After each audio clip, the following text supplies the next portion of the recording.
맞지만 이까야. 사자가 짧은 경.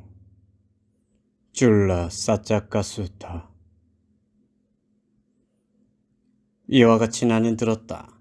한때 세종께서는 웨살리에서 큰 숲의 중각 강당에 머무셨다. 그때 니간타의 후예 사자가가 웨살리에 살고 있었다.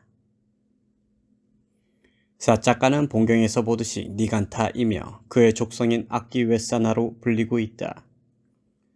주석서에 의하면 그의 양친도 모두 니간타였으며 두 사람 다 논쟁에 뛰어났으며 각각 500개씩의 논쟁거리를 가지고 논쟁을 위해서 전 인도를 돌아다니다가 웨살리에서 만났다고 한다.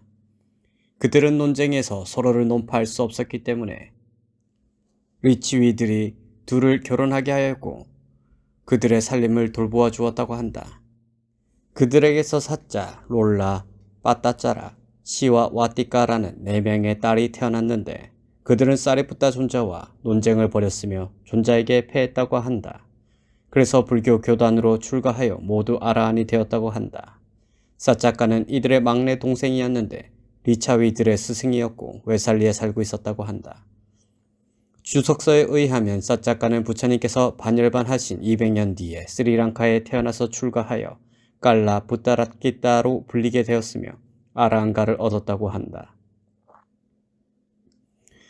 그는 농객이고 스스로 학문이 깊은 자라 말하며 많은 사람들에게 사두로 인정되었다. 여기서 사두, 종교가는 사두를 음력한 것이다.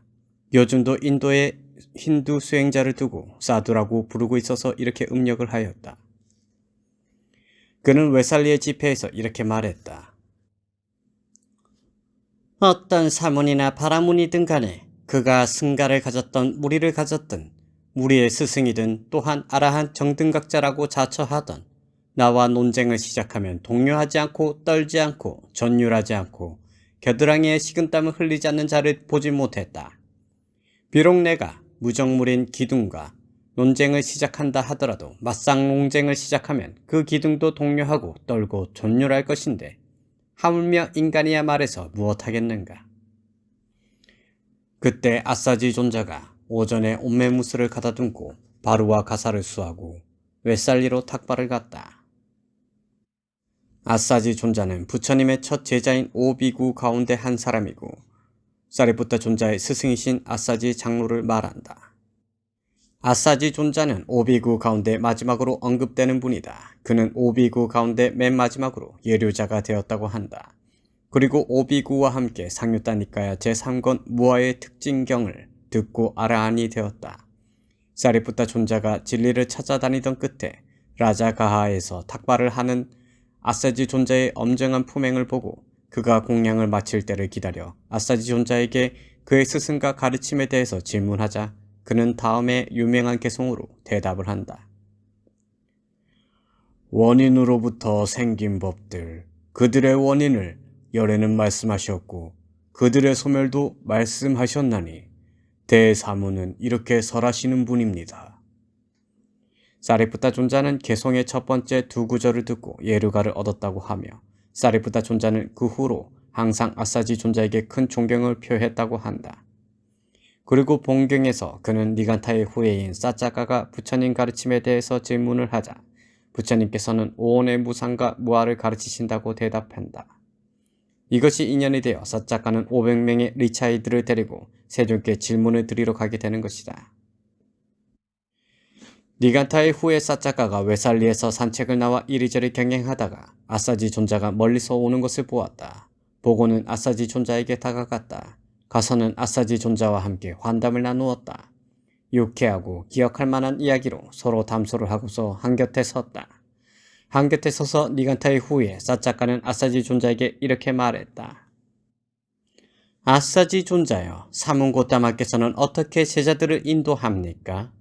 그리고 사문고타마께서는 가르침을 어떻게 분류하여 제자들에게 거듭해서 제시합니까? 악기웨사나요. 니까야에서는 악기웨사나라는 이름은 본경과 다음 경에서는 사짜가를 부를 때 나타나고 본서 제3경, 디가나가경에서는 디가나카 유행성을 부를 때 나타나며 제4권 길드림의 경지경에서는 아찌라와띠 3위도 이렇게 호칭되고 있다. 그리고 디가니까야 제1권 사문광경에서는 니간타 나타푸타가 아키웨사나라 호칭되고 있다. 이들은 모두 웨살리 출신들이다. 그러므로 아키웨사나는 웨살리 지방에 사는 와찌족들에게 사용되던 족성의 호칭이었던 것 같다. 이와 같이 세종께서는 제자들을 인도하십니다.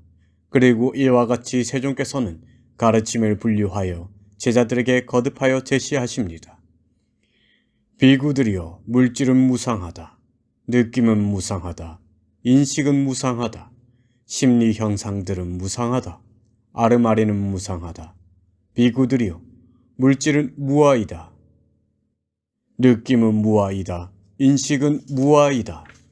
심리 현상들은 무아이다. 아르마리는 무아이다. 재행은 무상하고 제법은 무아이다라고. 아끼웨사나요. 세종께서는 이와 같이 가르침을 분류하여 제자들에게 거듭해서 제시하십니다. 마치마니까야 주석서는 무아인 이유를 다음의 넷으로 설명하고 있다.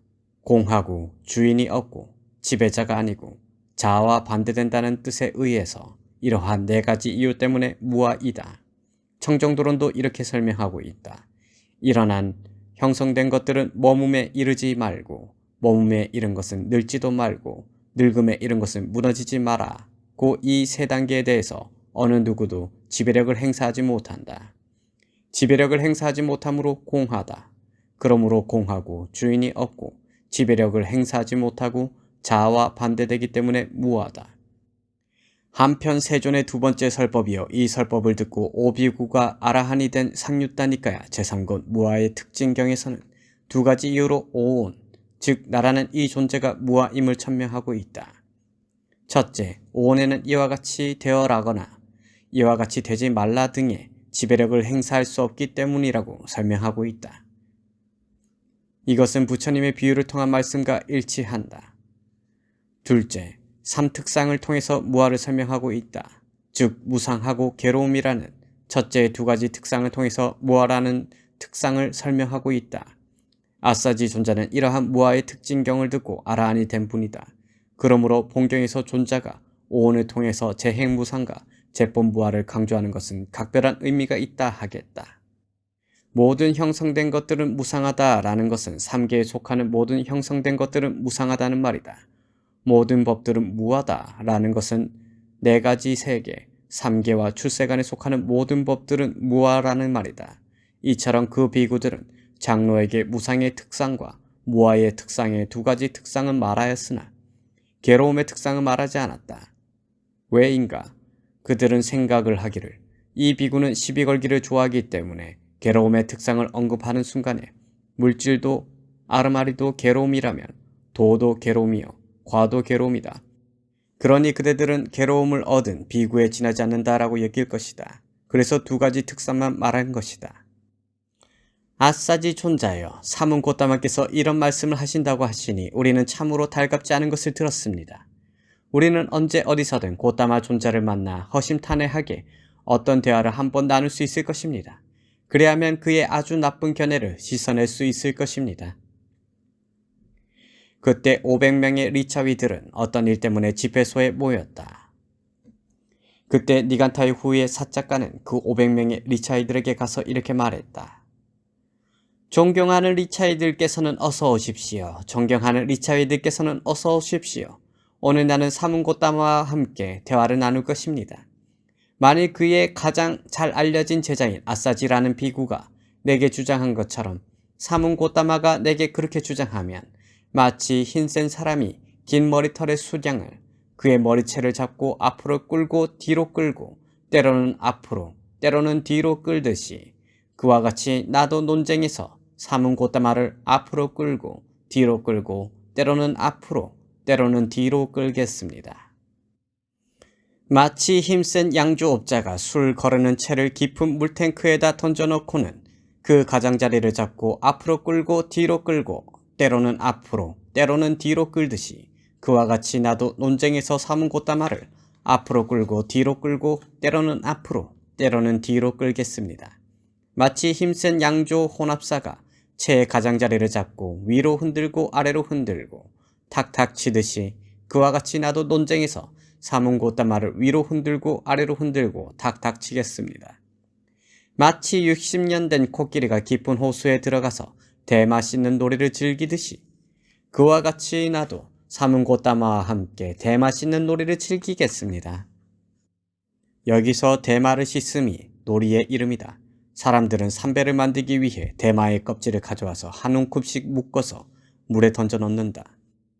그리고는 시큼한 미음과 술 등을 가지고 그곳에 가서 한 움큼의 대마를 건져서 오른쪽과 왼쪽과 중간에 놓인 세 개의 판자 위에 올려놓고 한 번은 오른쪽, 한 번은 왼쪽, 한 번은 중간을 두들기면서 시큼한 미음과 술을 마시고 즐기고 먹고 하면서 씻는다. 이것은 큰 오락이 된다. 큰 코끼리가 그것을 보고 깊은 물속에 들어가 코로 물을 빨아올려 한 번은 배에, 한 번은 등에, 한 번은 양 옆구리에, 한 번은 안쪽 넓적자리에 뿌리면서 논다. 이런 머리를 대마 씻는 놀이라고 한다. 존경하는 리차이들께서는 어서 오십시오. 존경하는 리차이들께서는 어서 오십시오. 오늘 나는 사문고따마와 함께 대화를 나눌 것입니다. 그곳에서 어떤 리차이들은 이렇게 말했다. 어떻게 사문고타마가 니간타의 후예인 사짜가의 언서를 논파한다는 말인가? 오히려 니간타의 후예인 사짜가가 사문고타마의 언서를 논파할 것이다. 어떤 리차이들은 이렇게 말했다. 니간타의 후예 사짜가가 누구라고 감히 세존의 언서를 논파한다는 말인가? 그와는 반대로 세존께서 니간타의 후예인 사짜가의 언서를 논파하실 것이다. 사짜가가 무엇이 되어 즉 어떤 모습으로 그가 약화로 변하여 혹은 인드라 혹은 범천이 되어 세존의 말씀을 논파할 수 있다는 말인가? 세존의 말씀은 평범한 인간에 의해 절대 논파될 수 없다는 말이다. 그때 니간타의 후예인 사짜가는 500명의 리차이들에게 둘러싸여 큰 숲의 중각 강당으로 갔다. 그때 많은 비구들이 노지에서 경행을 하고 있었다. 그러자 니간타의 후예 사짜가가 그 비구들에게 다가가서 이렇게 말했다. 존자들이여, 지금 고따마 존자께서는 어디에 머무십니까? 우리는 그분 고따마 존자를 뵙고 싶습니다. 악기 웨사나여, 세존께서는 큰 숲에 들어가셔서 어떤 나무 아래에 앉아 낮 동안을 머물고 계십니다. 그러자 니간타의 후예인 사짜가는 많은 리차의 대중들과 함께 큰 숲으로 들어가서 세존께 다가갔다. 가서는 세존과 함께 환담을 나누었다. 유쾌하고 기억할 만한 이야기로 서로 담소를 나누고 한곁에 앉았다.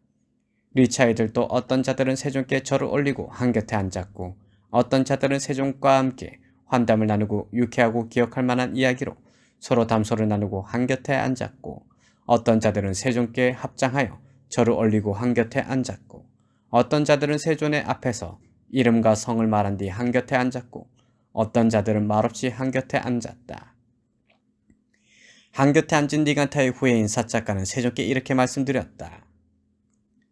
만일 고따마 존자께서 저의 질문을 허락해 주신다면 저는 고따마 존자께 어떤 점에 대해 질문을 드리고자 합니다.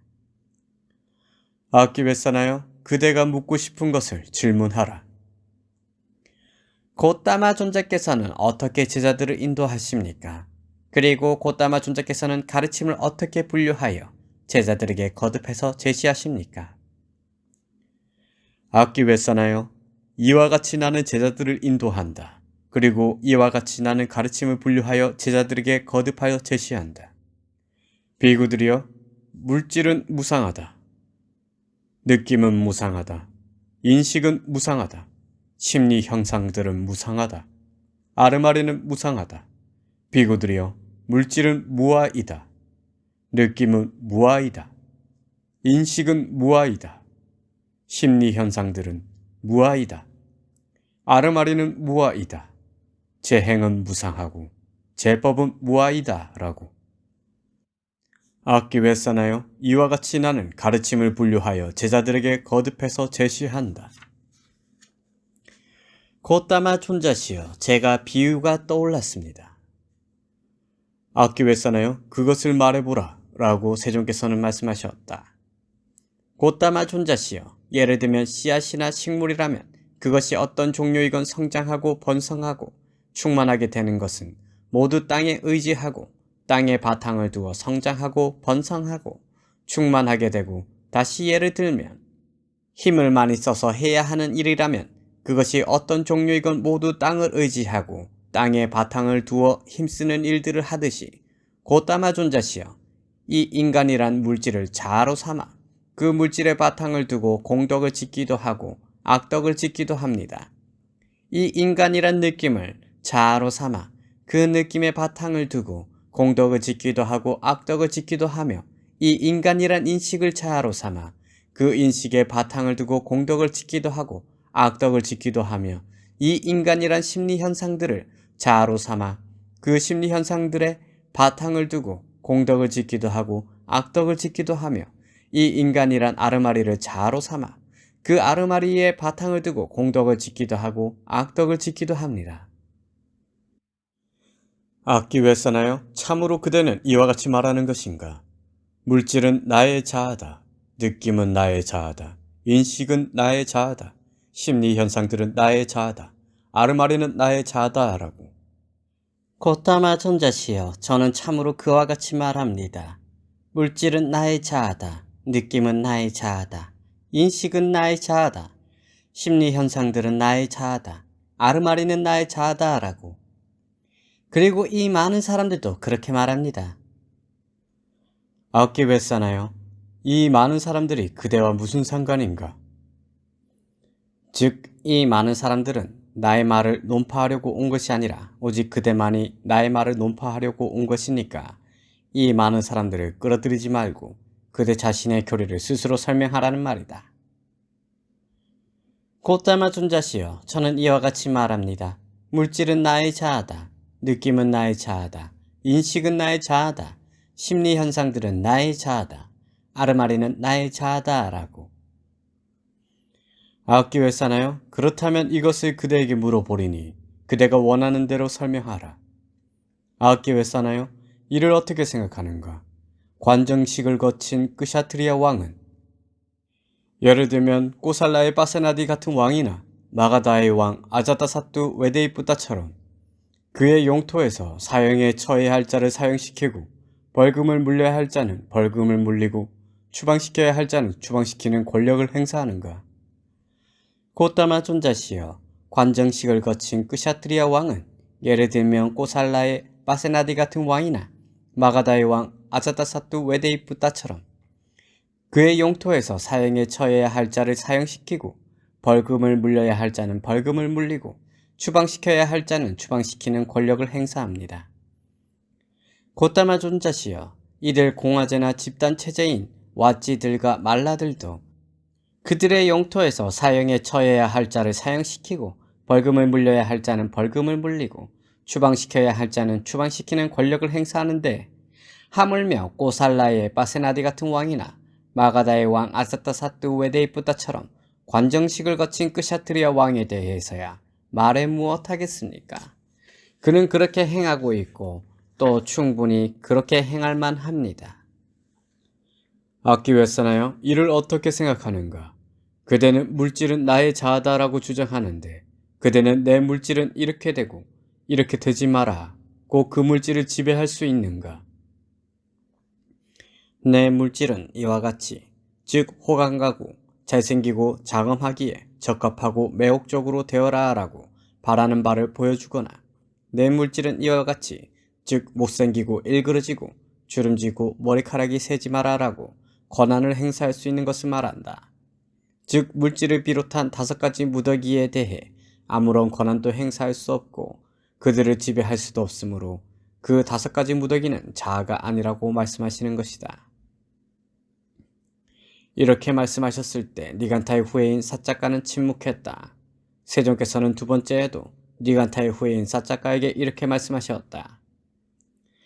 악기 왜 싸나요? 이를 어떻게 생각하는가? 그대는 물질은 나의 자아다라고 주장하는데 그대는 내 물질은 이렇게 되고 이렇게 되지 마라 고 그 물질을 지배할 수가 있는가? 이렇게 말씀하셨을 때 니간타의 후예인 사짜가는 역시 침묵했다. 그러자 세종께서는 니간타의 후예인 사짜가에게 이렇게 말씀하셨다. 이제 설명을 하라. 악기 왜 싸나요? 지금은 그대가 침묵을 지킬 때가 아니다. 악기 왜 싸나요?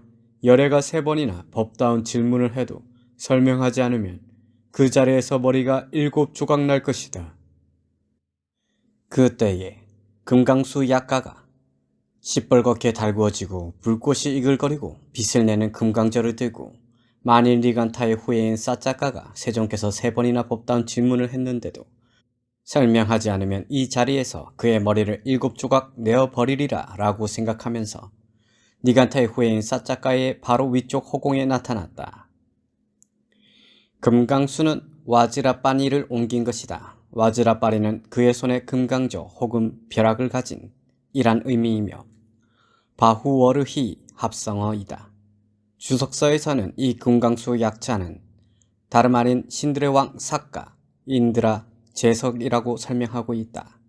한편 이런 합성어를 가진 이름으로는 연화수로 옮기는 빠두마빠니 등을 들 수 있다. 금강수 약하는 디가니까야 제1권 안바타경에서 세종과 안바타 바라문 학도의 대화에서도 등장하고 있다. 세종께서도 그 금강수 약가를 보셨고 니간타의 후예인 사작가도 그를 보았다. 그러자 니간타의 후예인 사작가는 두렵고 떨리고 모골이 송연하여 세종께 보호를 청하고 세종께 피난처가 되어주실 것을 원하고 세종께 귀하기를 원하면서 세종께 이렇게 말씀드렸다. 고다마 존자시여, 질문해 주십시오. 설명하겠습니다. 악기 왜 싸나요? 이를 어떻게 생각하는가?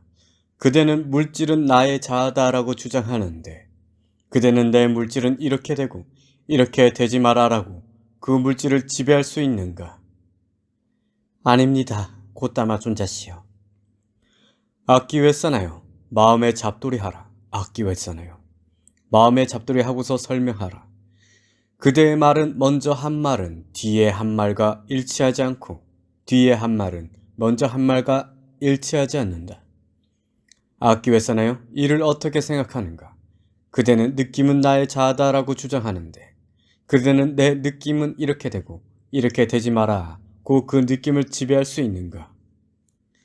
아닙니다. 고다마 존자시여. 악기 왜 싸나요? 마음에 잡돌이하라. 악기 왜 싸나요? 마음에 잡돌이하고서 설명하라.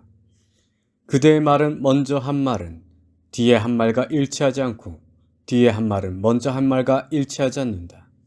악기 왜 싸나요? 이를 어떻게 생각하는가? 그대는 인식은 나의 자아다라고 주장하는데 그대는 내 인식은 이렇게 되고 이렇게 되지 말라고 그 인식을 지배할 수 있는가? 아닙니다. 고다마 존자시여. 악기 왜 싸나요? 마음에 잡돌이하라. 악기 왜 싸나요? 마음에 잡돌이하고서 설명하라. 그대의 말은 먼저 한 말은 뒤에 한 말과 일치하지 않고 뒤에 한 말은 먼저 한 말과 일치하지 않는다. 악기 왜 싸나요? 이를 어떻게 생각하는가? 그대는 심리 현상들은 나의 자아다라고 주장하는데 그대는 내 심리 현상들은 이렇게 되고 이렇게 되지 말라고 그 심리 현상들을 지배할 수 있는가? 아닙니다. 고다마 존자시여. 악기 왜 싸나요? 마음에 잡돌이하라. 악기 왜 싸나요? 마음에 잡돌이하고서 설명하라. 그대의 말은 먼저 한 말은 뒤에 한 말과 일치하지 않고 뒤에 한 말은 먼저 한 말과 일치하지 않는다. 악기 왜 싸나요? 이를 어떻게 생각하는가? 그대는 아르마리는 나의 자아다라고 주장하는데 그대는 내 아르마리는 이렇게 되고 이렇게 되지 말라고 그 아르마리를 지배할 수 있는가? 아닙니다. 고다마 존자시여. 악기 왜 싸나요? 마음에 잡돌이하라. 악기 왜 싸나요? 마음에 잡돌이하고서 설명하라. 그대의 말은 먼저 한 말은 뒤에 한 말과 일치하지 않고 뒤에 한 말은 먼저 한 말과 일치하지 않는다. 악기 왜 싸나요? 이를 어떻게 생각하는가? 물질은 항상한가 무상한가? 무상합니다. 고다마 존자시여. 그러면 무상한 것은 괴로움인가? 즐거움인가? 괴로움입니다. 고다마 존자시여. 그러면 무상하고 괴로움이고 변하기 마련인 것을 두고 이것은 내 것이다. 이것은 나이다. 이것은 나의 자아다 라고 보는 것이 타당하겠는가? 그렇지 않습니다. 고다마 존자시여. 악기 왜 싸나요? 이를 어떻게 생각하는가? 느낌은 항상한가 무상한가? 악기 왜 사나요? 이를 어떻게 생각하는가? 인식은 항상한가 무상한가? 악기 왜 사나요? 이를 어떻게 생각하는가? 심리 현상들은 항상한가 무상한가? 악기 왜 사나요? 이를 어떻게 생각하는가? 아르마리는 항상한가 무상한가? 무상합니다. 곧다마 존자시여. 그러면 무상한 것은 괴로움인가 즐거움인가? 괴로움입니다. 곧다마 존자시여. 그러면 무상하고 괴로움이고 변하기 마련인 것을 두고 이것은 내 것이다. 이것은 나이다. 이것은 나의 자아다라고 보는 것이 타당하겠는가? 그렇지 않습니다. 곧다마 존자시여. 이를 어떻게 생각하는가? 악기 왜 사나요? 괴로움에 들러붙고 괴로움에 의지하고 괴로움을 고수하여 괴로움을 두고 이것은 내 것이다. 이것은 나이다. 이것은 나의 자아다라고 보는 자가 그 스스로 괴로움을 통달하여 알 수 있거나 혹은 괴로움을 철저히 부수어버리고 머물 수 있겠는가? 괴로움에 들러붙는다는 등은 이 5가지 무더기 오온의 괴로움의 가래와 사견에 의해 들러붙는다는 말이다. 괴로움은 나의 자아다라는 등을 본다는 말은 5가지 무더기의 괴로움을 가래와 잘망과 사견으로서 본다는 말이다. 통달하여 안다는 것은 무상하고 괴로움이고 무아라고 조사의 통찰지에 의해 철저히 아는 것을 말한다. 어찌 그럴 수 있겠습니까? 곧다마 존자시여. 참으로 그렇지 않습니다. 곧다마 존자시여. 악기 왜 사나요? 예를 들면 심재가 필요하고 심재를 찾는 사람이 심재를 찾아 이리저리 다니면서 날카로운 도끼를 들고 숲에 들어가서 그는 거기서 야자나무 줄기가 크고 곱고 싱싱하지만 안이 꽉 차지 않은 것을 볼 것이다. 이것은 야자나무의 껍질이 시멘트같이 생겨서 두껍지만 내부가 비어있는 것을 말한다. 그는 그것의 뿌리를 자를 것이다. 뿌리를 자르고 꼭대기를 자를 것이다. 꼭대기를 자른 뒤 장가지와 잎사귀를 깨끗하게 제거할 것이다. 이처럼 장가지와 잎사귀까지 깨끗하게 제거해 버리고 나면 그는 겉제목조차도 얻을 수 없을 것이다. 그러니 어디서 속제목을 얻겠는가? 악기 왜 사나요? 그와 같이 그대는 그대 자신의 주장에 대해 내가 질문하고 반문하고 추궁하자 싫었고 헛되고 좌절되었다. 악기 왜 사나요? 그런데도 그대는 웨살리의 집회에서 이렇게 말했다. 어떤 사문이나 바라문이든 간에 그가 승가를 가졌던 무리를 가졌든 무리의 스승이든 또한 아라한 정등각자라고 자처하든 나와 논쟁을 시작하면 동요하지 않고 떨지 않고 전율하지 않고 겨드랑이에 식은땀을 흘리지 않는 자를 보지 못했다. 비록 내가 무정물인 기둥과 논쟁을 시작하더라도 막상 논쟁이 시작되면 그 기둥도 동요하고 떨고 전율할 것인데 하물며 인간이야 말해서 무엇하겠는가 라고. 악기 왜 사나요? 그런데 이제 그대의 이마가 온통 땀방울에 젖어서 윗옷을 몽땅 적시고는 땅에 떨어졌다. 악기 왜 사나요? 그러나 내 몸에는 땀이 한 방울도 없다. 이렇게 세존께서는 말씀하시고 그 대중에서 황금색 몸을 드러내셨다. 이렇게 말씀하셨을 때 사작가는 말없이 의기소침하여 어깨를 늘어뜨리고 고개를 숙이고 우울한 표정으로 아무런 대답을 못하고 앉아 있었다. 그러자 리차이의 후예인 둔무가는 니간타의 후예인 사작가가 말없이 의기소침하여 어깨를 늘어뜨리고 고개를 숙이고 우울한 표정으로 아무런 대답을 못하는 것을 알고 세존께 이렇게 말씀드렸다. 세존이시여, 제게 비유가 떠올랐습니다. 그것을 말해보라, 둔묵하여 라고 세존께서는 말씀하셨다. 세존이시여, 예를 들면 마을이나 성읍으로부터 멀지 않은 곳에 연못이 있는데 그곳에 개가 있다고 합시다. 세존이시여, 이제 많은 소년들이나 소녀들이 그 마을이나 성읍에서 나와 그 연못으로 갑니다. 가서는 연못에 들어가 그 개를 물 밖으로 끄집어내어 땅바닥에 던져놓습니다. 그 개가 짙게 발을 내어놓을 때마다 그 소년들이나 소녀들이 막대기나 돌로 그것을 잘라버리고 끊어버리고 박살을 냅니다. 세존이시여, 이렇게 그 개는 모든 직계발들이 잘리고 끊어지고 박살이 나 다시는 전에처럼 그 연못으로 내려갈 수가 없을 것입니다. 그와 같이 니간타의 후예인 사작가의 곡해, 안절부절, 동료는 세존에 의해 모두 잘리고 끊어지고 박살이 나버렸습니다. 사작가의 곡해, 안절부절, 동료는 모두 사견에 의한 곡해, 사견에 의한 안절부절, 사견에 의한 동료이다.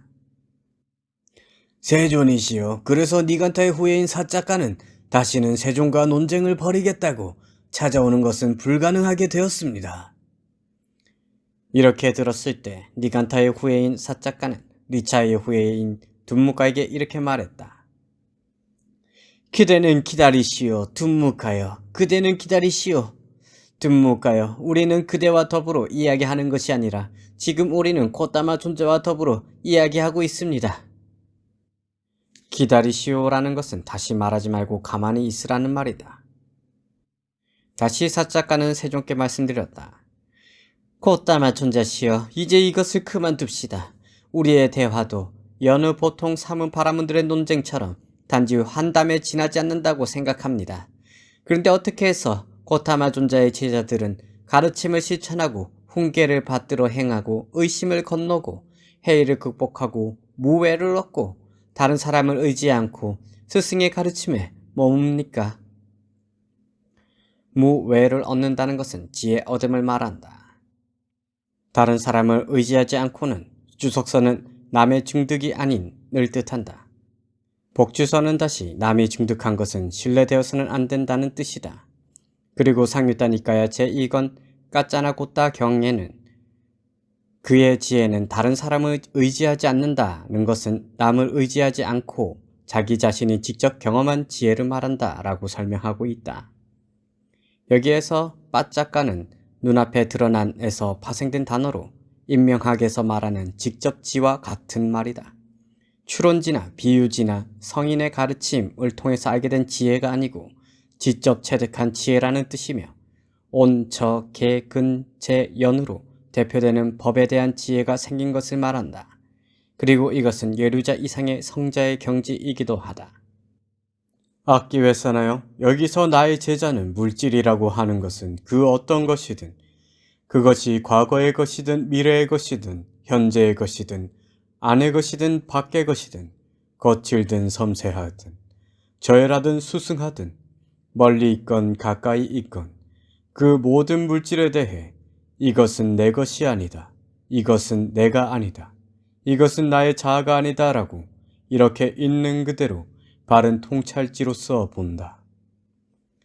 악기 왜 싸나요? 여기서 나의 제자는 느낌이라고 하는 것은 그 어떤 것이든 인식이라고 하는 것은 그 어떤 것이든 심리 현상들이라고 하는 것은 그 어떤 것이든 아르말이라고 하는 것은 그 어떤 것이든 그것이 과거의 것이든 미래의 것이든 현재의 것이든 안의 것이든 밖의 것이든 거칠든 섬세하든 저열하든 수승하든 멀리 있건 가까이 있건 그 모든 아르마리에 대해 이것은 내 것이 아니다. 이것은 내가 아니다. 이것은 나의 자아가 아니다 라고 이렇게 있는 그대로 바른 통찰지로서 본다. 악기 왜 싸나요? 이렇게 해서 나의 제자들은 가르침을 실천하고 훈계를 받들어 행하고 의심을 건너고 회의를 극복하고 무외를 얻고 다른 사람을 의지하지 않고 스승의 가르침에 머문다. 고따마 존자시여, 그러면 어떻게 해서 비구는 번뇌다한 아라한이 되어 삶을 완성하고 할 바를 다하고 짐을 내려놓고 참된 이상을 실현하고 삶의 족쇄를 부수고 바른 구경의 지혜로 해탈합니까? 악기 왜 싸나요? 여기 비구는 물질이라고 하는 것은 그 어떤 것이든 그것이 과거의 것이든 미래의 것이든 현재의 것이든 안의 것이든 밖의 것이든 거칠든 섬세하든 저열하든 수승하든 멀리 있건 가까이 있건 그 모든 물질에 대해 이것은 내 것이 아니다. 이것은 내가 아니다. 이것은 나의 자아가 아니다 라고 이렇게 있는 그대로 바른 통찰지로서 보아 취척 없이 해탈한다. 느낌이라고 하는 것은 그 어떤 것이든 인식이라고 하는 것은 그 어떤 것이든, 심리현상이라고 하는 것은 그 어떤 것이든, 아르말이라고 하는 것은 그 어떤 것이든, 그것이 과거의 것이든 미래의 것이든, 현재의 것이든 아내 것이든, 밖의 것이든, 거칠든 섬세하든, 저열하든 수승하든, 멀리 있건 가까이 있건, 그 모든 아르마리에 대해 이것은 내 것이 아니다, 이것은 내가 아니다, 이것은 나의 자아가 아니다 라고 이렇게 있는 그대로 바른 통찰지로서 보아 쥐착 없이 해탈한다. 악기 왜싸나요? 이렇게 해서 비구는 번뇌다한 아라한이 되어 삶이 완성하고 할 바를 다하고 짐을 내려놓고 참된 이상을 실현하고 삶의 족쇄를 부수고 바른 구경의 지혜로 해탈한다. 악기 왜싸나요? 이와 같이 마음이 해탈한 비구는 세 가지 위 없음, 즉 위 없는 견해, 위 없는 도닦음, 위 없는 해탈을 구족한다. 위 없는 견해 등은 세간적인 통찰지와 출세간적인 통찰지 등을 말한다. 혹은 청정한 출세간의 견해와 도닦음과 해탈을 말한다. 이처럼 출세간에 속하는 것일 경우에 위 없는 견해란 아라한도의 정견을 말하고 위 없는 도닦음은 아라한도의 정견을 제외한 나머지 7가지의 도의 각지, 정사유로부터 정정까지를 말하고 위 없는 해탈이란 아라한과의 해탈을 말한다. 혹은 첫 번째는 번뇌 다한 자가 열반을 보는 것을 말하고 두 번째는 8정도의 각지를 말하고 세 번째는 최상의 과인 아라한 과를 말한다. 악기 왜싸나요? 이와 같이 해탈한 비구는 열애를 존경하고 존중하고 공경하고 숭배한다. 깨달으신 세존께서는 깨달음을 위해 법을 설하신다. 여기서 깨달으신이란 4가지 진리를 깨달았다는 뜻이다. 법을 설하신다는 것은 다른 사람들에게도 사성제를 깨닫게 하기 위해 법을 설하신다는 말이다. 제어 되신 세존께서는 제어를 위해 법을 설하신다. 고요하신 세존께서는 고요함을 위해 법을 설하신다. 건너신 세존께서는 건너게 하기 위해 법을 설하신다. 고요하신이라는 것은 모든 어여몬들이 가라앉았다는 말이고 건너신이란 것은 4가지 경류를 건넜다는 말이다. 구경열반을 성취하신 세존께서는 구경열반을 위해 법을 설하신다 라고. 이렇게 말씀하시자 니간타의 후예인 사작가는 세존께 이와 같이 말씀드렸다. 고따마 존자시여, 제가 논쟁에서 고따마 존자와 맞붙을 수 있다고 생각했으니 참으로 무례하고 무모했습니다. 무례했다는 것은 세존의 특질 혹은 공덕을 훼손시켰고 무모했다는 것은 말을 뻔뻔스럽게 했다는 뜻이다. 고따마 존자시여, 사람이 치기 어른 코끼리와 대적하여 안전할 수는 있어도 고따마 존자와 대적하여 안전할 수는 없습니다. 고따마 존자시여, 사람이 타오르는 불덩이를 습격하여 안전할 수는 있어도 고따마 존자와 대적하여 안전할 수는 없습니다. 사람이 맹독이 있는 독사를 습격하여 안전할 수는 있어도 고따마 존자와 대적하여 안전할 수는 없습니다. 고따마 존자시여, 저는 논쟁에서 고따마 존자와 맞붙을 수 있다고 생각했으니 참으로 무례하고 무모했습니다. 고따마 존자께서는 비구 승가와 함께 내일 저의 공양을 허락하여 주십시오. 세존께서는 침묵으로 허락하셨다. 니간타의 후예인 사작가는 세존께서 허락하신 것을 알고서 그들 리차이에게 말했다. 존경하는 리차이들이여 들으시오. 내일 삼은 고따마를 비구 승가와 함께 초대했습니다. 그러니 그대들은 그분께 적당하다고 생각되는 것을 내게 가져오시오. 리차이들은 그 밤이 지나자 니간타의 후예인 사작가에게 500접시의 우유적을 가져왔다. 그때 니간타의 후예인 사작가는 자신의 원림에서 여러가지 맛있는 부드러운 음식과 딱딱한 음식을 준비하게 하고서 세존께 시간을 알려드렸다. 고따마 존자시여, 시간이 되었습니다. 공양이 다 준비되었습니다. 그때 세존께서는 오전에 온 매무새를 가다듬고 바로와 가사를 수하시고 비구 승가와 함께 니간타의 후예인 사작가의 원림으로 가셨다. 가셔서는 비구 승가와 함께 마련된 자리에 앉으셨다. 그러자 니간타의 후예인 사작가는 부처님을 비롯한 비구 승가에게 부드러운 음식과 딱딱한 음식 등 맛있는 음식을 손수 충분히 대접하고 만족시켜드렸다. 만족시켜드렸다는 것은 충분히 공양을 올린 뒤 이제 그만 충분하다라고 손짓으로 거절할 때까지 공양을 올린다는 말이다. 그때 니간타의 후예인 사작가는 세종께서 공양을 마치시고 바로에서 손을 떼시자 어떤 낮은 자리를 잡아서 한곁에 앉았다. 한곁에 앉아서 니간타의 후예 사작가는 세종께 이렇게 말씀드렸다. 호따마 존자시여, 이 보시의 공덕과 큰 과보가 이 음식을 보시한 자들에게 큰 행복이 되기를 바랍니다. 여기서 공덕은 뿐야를 옮긴 것이고 큰 과보는 뿐야마히를 옮긴 것이다. 주석서는 이렇게 설명하고 있다. 공덕이란 이 보시에서 생기는 공덕으로 미래에 생길 과보의 무더기를 뜻한다. 큰 과보란 이런 공덕의 무더기들에 의해서 에워싸인 것이다. 이 음식을 보시한 자들에게 큰 행복이 되기를 바란다는 것은 바로 이들 리처이들에게 큰 행복이 되길 바란다는 말이다. 왜냐하면 자기는 출가자이기 때문에 자기에게 보시의 공덕을 돌리는 것은 적당하지 않아서 그들 리차이들에게 보시의 공덕을 돌렸다고 한다. 악기왜 싸나요? 탐욕을 여의지 못하고 성냄을 여의지 못하고 어리석음을 여의지 못한 그대 같은 자에게 보시하여 얻는 것은 무엇이든지 보시자들을 위한 것이 될 것이다. 악기 왜 싸나요?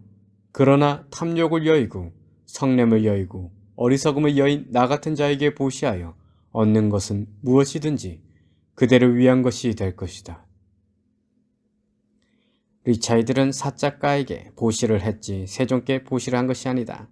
그러나 사작가는 세종께 보시를 했다. 그래서 이 뜻을 밝히기 위해 탐진치를 여의지 못한 그대 같은 자에게 보시를 하여 얻은 것은 등을 말씀하셨다. 즉 사작가는 자기가 출가자임을 내세워 보시의 공덕을 모두 이들 리차이들에게 돌리려 했지만 세종께서는 사작가에게 보시한 이들 리차이들에게도 보시의 공덕이 있을 것이고 세종께 보시한 사작가에게도 보시의 공덕이 있을 것이라고 말씀하신 것이다. 보시에 대한 여러가지 논의는 본서 제4권 보시의 분석경에서 논의되고 있다. 그 가운데 보시의 가부는 이 가운데서 축생에게 보시를 하면 100배의 보답이 기대된다 라는 시기로 설명되고 있다. 사작가 짧은 경을 마칩니다.